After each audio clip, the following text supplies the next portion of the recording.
Señal directa. 13:31. Vamos a la charla vía Zoom. Saludamos con muchísimo gusto al doctor Rogelio Barba Álvarez. Él es integrante del Comité Universitario de Análisis en materia de desaparición de personas de la Universidad de Guadalajara. Doctor, ¿cómo está? Muy buenas tardes. ¿Qué tal? Muy buenas tardes a todos tus televidentes y radioescuchas. Gracias por platicar con nuestra audiencia, doctor. El día de hoy este comité da a conocer un desplegado en torno a lo que viene ocurriendo en el rancho ya tan citado en Teuchitlán, y además hacen referencia de otros casos escandalosos que hemos vivido en Jalisco. De este desplegado en específico, 2-3 puntos que usted destacaría, doctor, para nuestra audiencia. Bueno, principalmente el punto a destacar es que se han pedido el ingreso a las madres buscadoras, que yo considero que se está violentando principalmente la Ley General de Víctimas y la Constitución. Por otro lado, también hacemos un énfasis sobre los delitos de crímenes de lesa humanidad que se contemplan desde el Estatuto de Roma y que se pueden ver claramente en el artículo 7 de ese estatuto, donde se habla de esclavitud, tortura, violación, prostitución y sobre todo desaparición forzada. Entonces, nadie ha querido hablar sobre ese tema y yo creo que son delitos que nosotros consideramos que son imprescriptibles y que la Fiscalía General de la República es responsable de investigar y hacer cuenta que también la ONU establece que se tiene que investigar a los funcionarios y sobre todo con ayuda de los estados para poder dar con aquellas personas que cometen este tipo de delitos que, como te digo, son los delitos más atroces.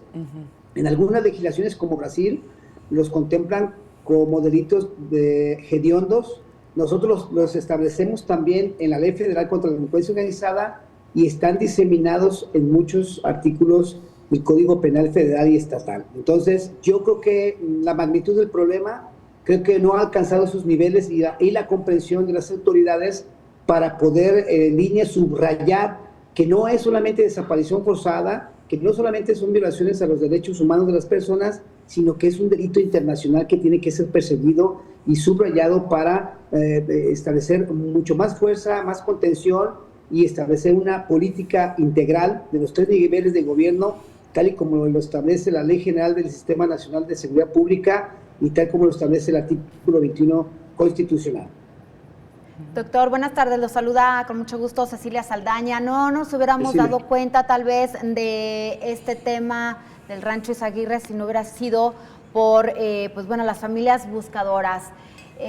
Hace un momento tuvimos un enlace con nuestro compañero Juan Pablo Toledo en donde entrevistaba a parte de los colectivos, en donde decían que es importante obviamente que los dejen entrar a este rancho ahorita que están trabajando las autoridades. Y mencionó algo muy importante la madre buscadora, para no dejar en mal a las familias. Imagínense, después del dolor que han tenido que pasar por la desaparición de sus familiares, estarlos ellos buscando directamente porque las autoridades han sido omisas en estos casos, todavía tener ellos que demostrar pues que es cierto lo que están padeciendo. ¿Qué nos puede decir al respecto? Pues mira, yo creo que en ese predio pueden entrar pues 150,000 víctimas, ¿sí? Las madres de esas 150,000 víctimas para poder coayudar con las investigaciones. En el caso de Jalisco, pues son 15,000. Yo creo que debe de haber apertura, empatía por parte del gobierno para que estas personas, las madres buscadoras y todos los colectivos que se encuentran día con día preocupados y día con día descubriendo más fosas, este tipo de predios donde se llevan a cabo esas actividades criminales que no son de un cartel, sino son de organizaciones criminales.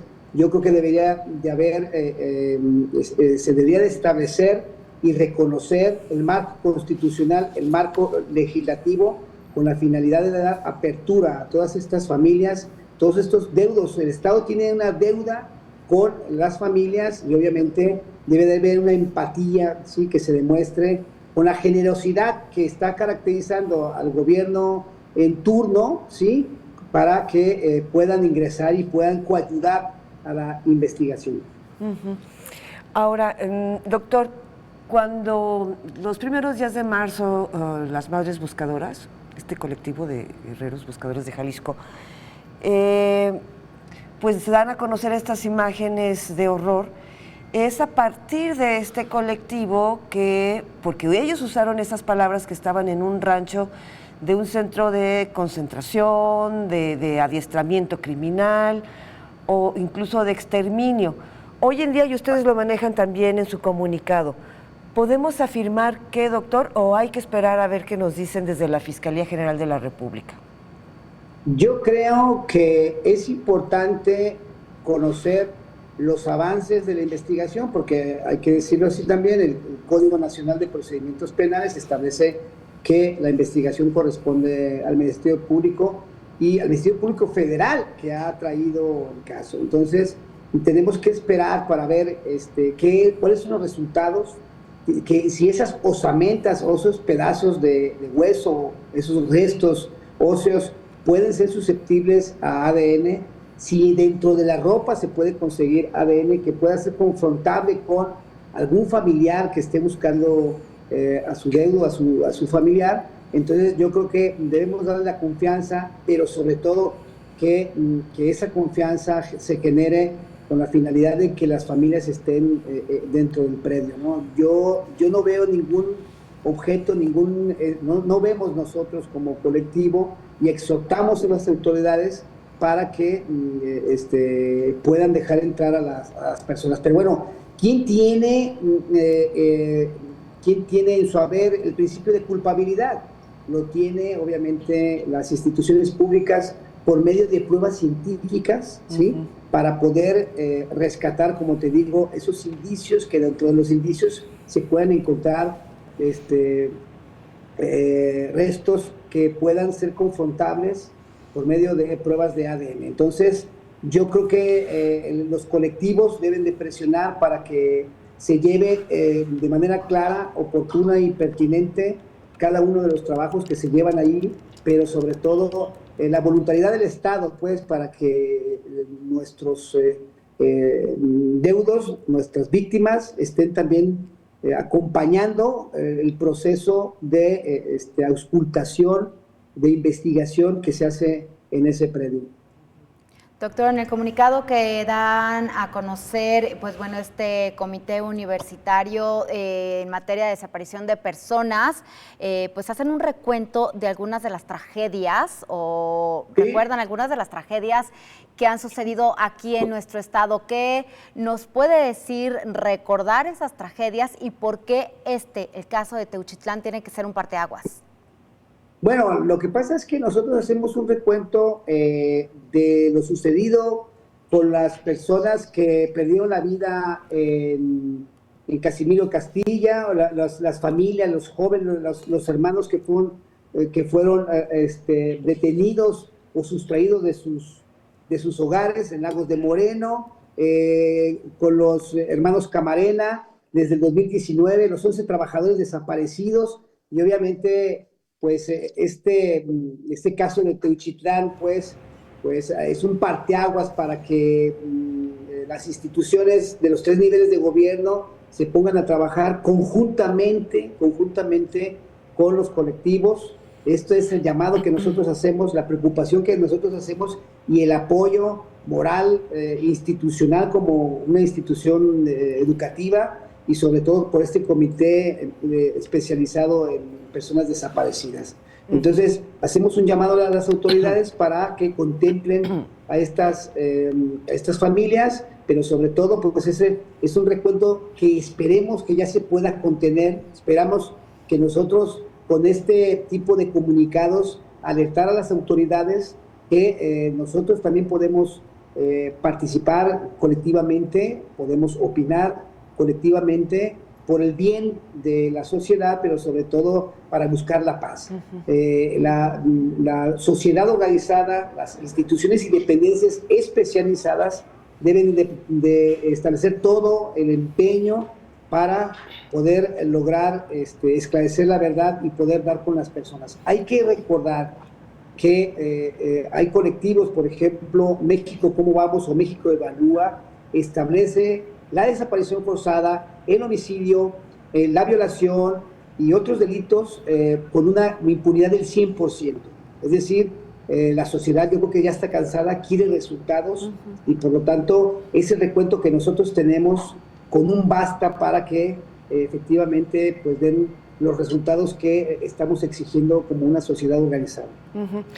Doctor, yo insistiría en que fueron los colectivos los primeros en decir que ese rancho era de exterminio y era de adiestramiento.